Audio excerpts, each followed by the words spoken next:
Hi guys, nakabili ako ng sapsap sa palengke 160 per kilo. Ayan guys, so nalinisan ko na yan, natanggalan ko na ng hasa. Ngayon nire-ready ko na para ipaksiw ni mama. Hindi kasi ako marunong magluto niyan. Si mama lang ang marunong magluto. And yan lang yung kinakain kong paksiw.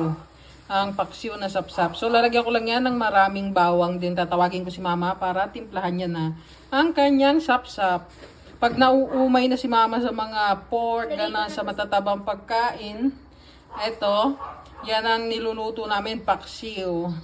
Guys, ito na ang sapsap. Niluluto na, ulam namin for dinner. Actually, alam ko naman yung mga nilalagay. Asin, suka, tubig, bawang, yan, para sa paksiw. Si mama naglalagay siya ng betchin. Pero pag ako yung gumawa ng mga flavorings na yan, hindi ko pa rin makukuha yung timpla ng nanay ko. Nagigets nyo ba ako guys? Sinong ganun din guys? Na hindi makuha-kuha yung timpla ng mga nanay nila. Iba talaga sila magtimpla eh, no? Iba talaga yung sarap eh. Na hindi magaya-gaya eh. Kahit ano pang gawin, hindi talaga magaya. Iba talaga yung luto nila sa luto natin. Agree ba kayo guys? Ayan guys, malapit na, luto na yan actually, kaya lang gusto namin yung konti lang yung sabaw, kaya nire-reduce pa yung sabaw niyan.